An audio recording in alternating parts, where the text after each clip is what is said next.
안녕하세요. 세상에 나쁜 운동은 없다. 보행해보학 강의를 진행하고 있는 김원우 강사입니다.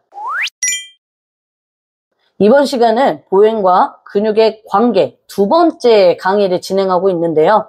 저번 시간에는 보행의 전체적인 흐름과 주요 근육에 대해서 좀 살펴봤다면, 오늘은 그 움직임의 질을 결정하는 요소들, 바로 근섬유의 유형, 그 다음에 근육의 수축 방식, 그리고 신경 협응에 대해서 이야기해 보도록 하겠습니다.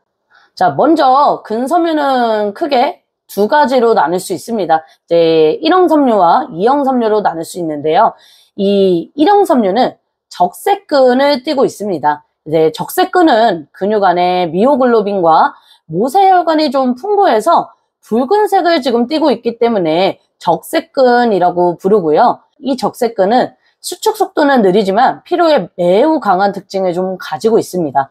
주로 지구력이 중요한 움직임에서 활발하게 좀 작용을 하고요. 가장 대표적인 예가 마라톤입니다. 42km를 좀 달리는 긴 시간 동안에 꾸준하고 일정한 페이스를 유지해야 하고요. 이때 필요한 건 폭발적인 힘이 아니라 산소를 지속적으로 이용해서 근육을 오래 쓰는 능력입니다. 그래서 이게 바로 일형섬유의 특성이고요. 즉 마라톤이나 장거리 수영처럼 오랜 시간 지속하는 유산소 기반 운동에서는 이 일형섬유가 주로 동원이 됩니다. 그럼 웨이트 트레이닝처럼 무산소성 운동에서는 사용이 안 되느냐? 그건 아닙니다. 플랭크처럼 오랜 시간 버텨야 하는 동작이나 낮은 중량으로 반복 횟수를 많이 반복하는 동작에서도 같은 원리로 일형섬유를 자극하게 됩니다. 반대로 이형섬유는 백색근이라고 불리는데요. 이 백색근은 근육 안에 미오글로빈 함량이 적고 혈관 밀도도 낮아서 적색근과 다르게 상대적으로 희고 연한색, 즉 백색을 띠고 있기 때문에 백색근이라고 부릅니다. 이 백색근은 적색근과 반대로 수축 속도는 빠르지만 피로도는 높습니다. 역도나 파워리프팅 같은 순간적인 힘이 필요한 동작에서 활용되고요.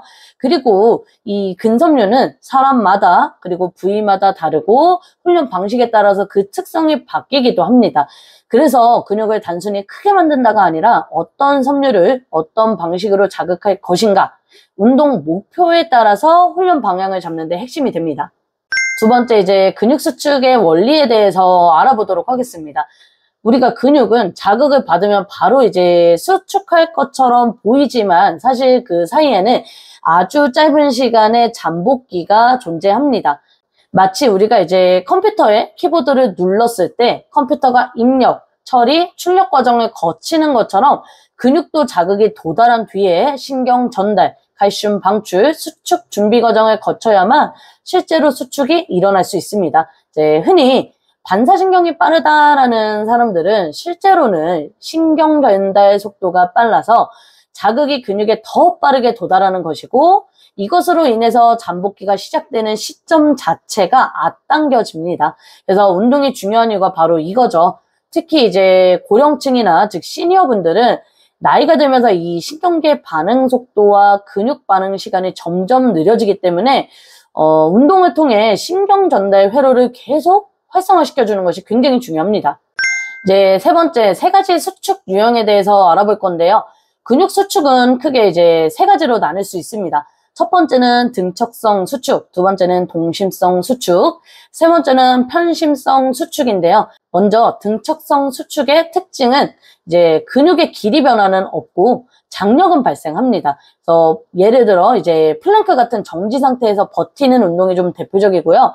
자세 유지나 정적 안정성에 중요한 역할을 한다라고 생각하시면 됩니다. 그리고 두 번째는 동심성 수축인데, 얘는 근육이 수축하면서 길이가 짧아지고 그 과정에서 힘을 만들어내는 수축 방식입니다. 그래서 예를 들어 덤벨 컬 동작에서 우리가 팔을 요렇게 굽힐 때, 덤벨을 들어 올릴 때 이 부분이 짧아지면서 힘을 내는 것이 바로 동심성 수축이죠. 이러한 수축은 주로 추진력이나 가속이 필요한 동작에서 나타나고요.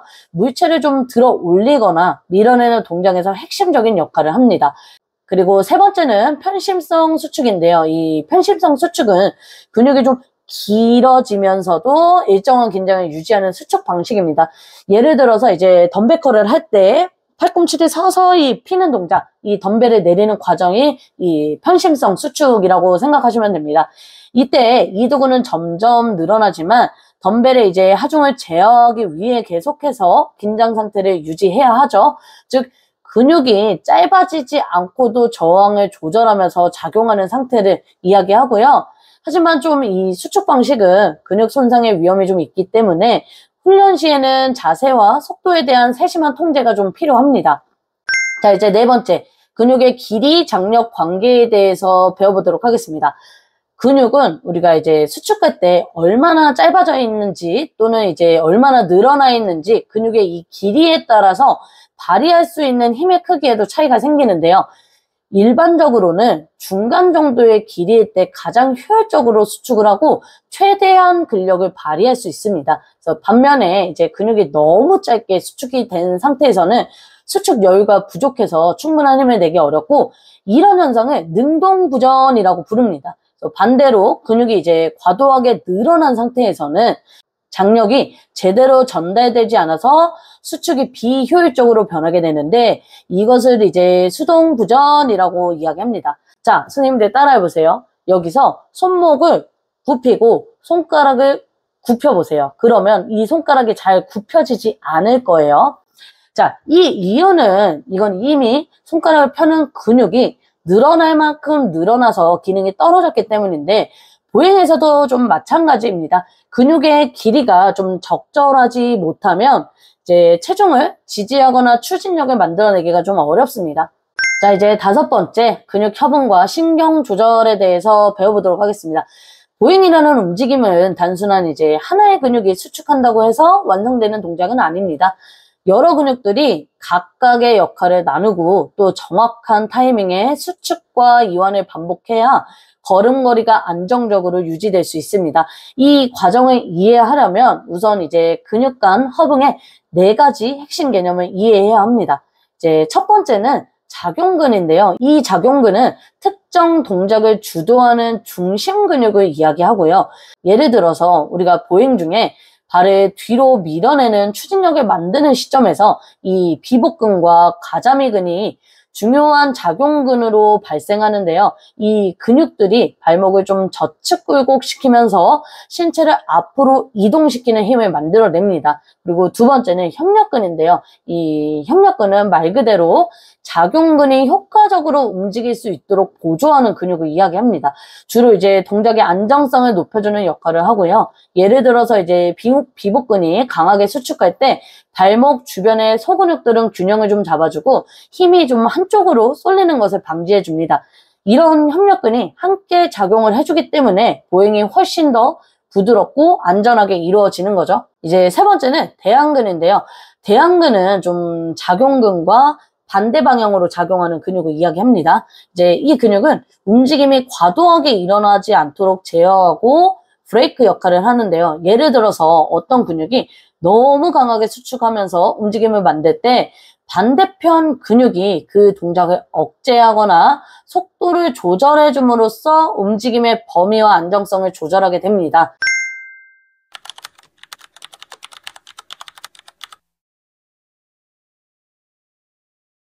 그리고 이제 마지막은 상호 억제인데요. 이 개념은 근육 협응에서 매우 중요한 이야기입니다. 이제 한쪽 근육이 우리가 수축할 때 그 반대편 쪽 근육, 예를 들어서 이두근이 수축할 때 그 반대편의 삼두근은 이제 자연스럽게 이완되어야 움직임이 좀 원활하게 이루어질 수 있겠죠. 근데 예를 들어 이 보행 중에 정경골근이 수축하면서 발을 들어 올릴 때 이와 이제 반대작용을 하는 비복근은 자동적으로 이완이 되어야 발목이 부드럽게 움직이고 걸음이 자연스러워지는 거죠. 그런데 만약 이 상호 억제가 원활하게 일어나지 않게 되면 근육 간 협력이 좀 무너지게 되고 결과적으로 발목이나 무릎의 안정성이 떨어지거나 보행 연결성이 끊기면서 불필요한 에너지 소비와 관절 내에 스트레스를 줄 수 있습니다.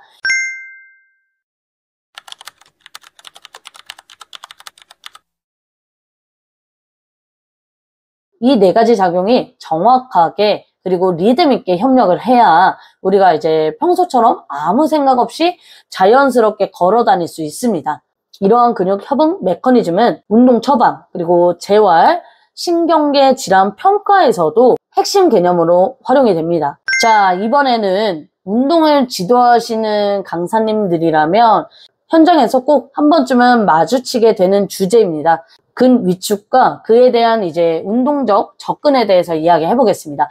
이 주제는 단지 이제 병원이나 물리치료 영역에서만 해당되는 이야기는 아닙니다. 필라테스 강사나 이제 피트니스 트레이너로서도 회원의 몸 상태가 예전보다 좀 약해졌거나 아니면 이제 사고나 이제 외상으로 인해서 수술 후에 이제 근력이 눈에 띄게 줄어든 경우를 좀 마주한 적이 있을 거예요. 이럴 때 그 원인이 단순히 운동을 못해서인지 아니면 이제 신경 손상으로 인해서 근육이 줄어든 건지 이 차이를 구분할 수 있어야 운동의 이제 방향도 명확하게 잡을 수 있습니다. 먼저 첫 번째는 비사용성 위축, 즉 가역적인 위축인데요. 이건 말 그대로 근육을 좀 오래 사용하지 않아서 생기는 현상입니다. 예를 들어서 우리가 다리가 골절되고 다리에 석고를 고정해 두었거나 아니면 이제 다리 골절로 인해 침상에서 오랜 시간 움직이지 못하는 경우 근육은 이제 점점 얇아지고 근력도 눈에 띄게 감소하게 되는데요. 하지만 그렇다고 해서 근섬유는 죽어 있는 건 아닙니다. 근섬유는 살아있기 때문에 적절한 자극과 운동을 다시 시작해주기만 한다면 줄어든 근육도 정상적인 상태로 회복될 수 있습니다. 자, 두 번째는 이제 신경성 위축인데요. 이건 조금 더 심각한 경우입니다. 근육이 약해진 이유가 단순히 안 써서가 아니라 신경 자체가 손상돼서 발생하는 위축을 이야기합니다. 이제 대표적인 예로는 말초신경 손상, 혹은 이제 소아마비 같은 질환이 있고요. 이때는 하위 운동신경이 손상되면서 근육 섬유가 점점 섬유성 조직으로 바뀌게 되는데요. 쉽게 말해 이제 근육이 수축을 아예 못하는 조직으로 바뀌는 거죠. 이제 이런 경우에는 안타깝게도 아무리 이제 운동을 해도 원래 기능으로 돌아오기가 좀 어렵습니다. 그래서 처음 운동을 좀 처방할 때 이제 단순 위축이냐 신경성 위축이냐를 판단하는 것이 좀 중요한데, 하지만 사실 거의 대부분은 병원에서 이제 의사 선생님께서 판단을 하기 때문에 신경성 위축으로 인한 회원님은 현장에서 보기는 거의 어렵고요. 현장에 오시는 고객들은 좀 단순 위축으로 인한 회원님들이 거의 대다수일 겁니다. 지금까지 우리는 보행과 관련된 근육의 좀 특성과 수축 방식, 그리고 근육 협응과 위축에 대해서 좀 살펴봤습니다. 이 내용을 통해서 이제 선생님들께서 기억하셔야 될 부분은 움직임은 단순한 힘의 문제가 아니라 이제 근육의 조절, 그 다음에 타이밍, 그리고 기능 회복의 문제라는 겁니다. 특히 이제 재활이나 이제 기능 회복을 좀 목표로 운동을 좀 지도하실 때는 단순히 근육을 강화하는 접근 방식이 아니라 그 사람의 신경, 근육 상태를 좀 체크하고 그에 맞는 훈련 방식을 선택하는 것이 굉장히 중요합니다. 오늘 강의는 여기까지 하고요. 오늘 강의도 시청해 주셔서 감사합니다.